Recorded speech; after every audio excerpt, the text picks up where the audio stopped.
West Fairview naman, sa Quezon City, ilang residente ang naglakas loob na sumuong sa baha para masagip ang kanilang mga kapitbahay. Sa Dasal naman, kumakapit ang ilan sa mga na-trap. Nakatutok si Cedric Castillo. Yes, Mel, tinatayang 50 pamilya ang natrap sa kanilang mga bahay nang rumagasanga ang baha dito sa may barangay Santa Lucia sa West Fairview sa Quezon City. At kanina nasaksihan din natin ang paglalakas loob ng ilang mga residente para sagipin ang kanilang mga kabarangay. Gamit ang mga lubid, salbabida at kahit ano pang pwedeng palutangin, sinuong ng ilang residente ng Sitio 7 ng Barangay Santa Lucia sa West Fairview, Quezon City ang hanggang dibdib na baha para sagipin ang kanilang mga kalugar.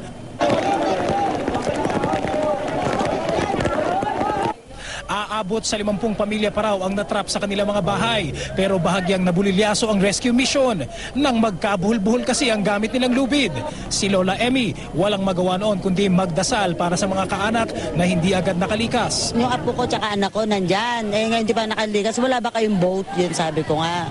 Humingi akong tulong dahil nasa bubong sila. Ano sir yung ginawa nyo dito kanina doon sa lubid? So, tinawid namin yan pagpunta ron sa kabila ron.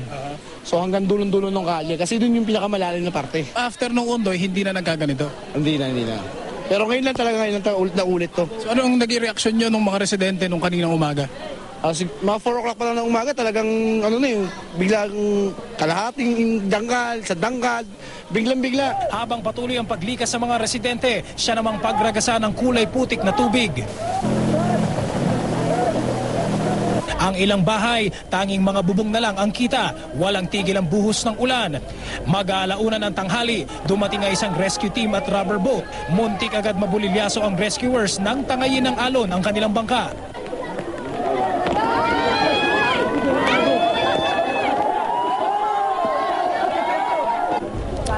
Umantabay na lahat ng rescuers. Naghihintay kung sino at ilan ang unang masasagip. Patuloy din ang rescue efforts ng mga sibilyan. Makalipas ang ilang minuto, bumalik sa command post ang rubber boat. Pero wala raw ni isang residenteng sumama sa kanila. Mataas na talaga, as in mataas na. Kanya lang problema yung mga bata. Ayaw nila bitawan yung mga anak nila. Sama-sama raw sila. Pipilitin nyo ba yun, sir? Pipilit namin, kukunin namin ngayon mismo. Maya-maya pa, isang residente naman ang na-rescue ng mga sibilyan gamit ang pinalutang na styrofoam. Yung mga kapitbahay nyo, napansin nyo, sir, doon sa lugar nyo kung ano yung sitwasyon nila? Hindi, okay naman po sila sa kanya-kanyang kanya-kanyang ligtas na lang. Bali kami, kaya nandun naman ako sa amin, binabantayan ko yung yung bayan namin. Kamusta po yung mga kaanak nyo? May mga apo, anak? Wala na po dito lang sa Ligtas na po. Isinama ang GMA News ng Philippine Navy sa actual rescue. Sa loob ng Sitio 7, kitang-kita ang pinsalang dulot ng pagbaha. Nakunan pa namin ang mga residenteng nasa bubong, nag-aabang na masagip.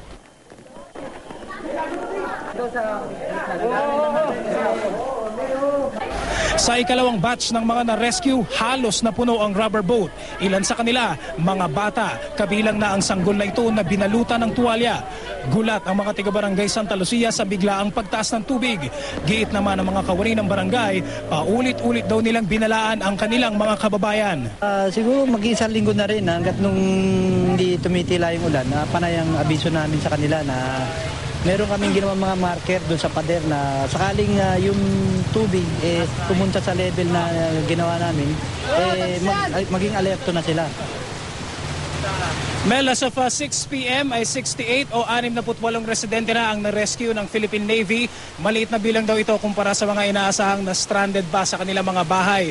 Sa ngayon ay wala na rin kuryente dito sa lugar. Samantala, mahigit 1,000 pamilya naman mula sa West Fairview pa rin ang kasalukuyang nasa evacuation centers sa ngayon. Mel? Sa makatuwid, Cedric, yung mga na-rescue kanina dinala sa evacuation center, ganon ba, Cedric?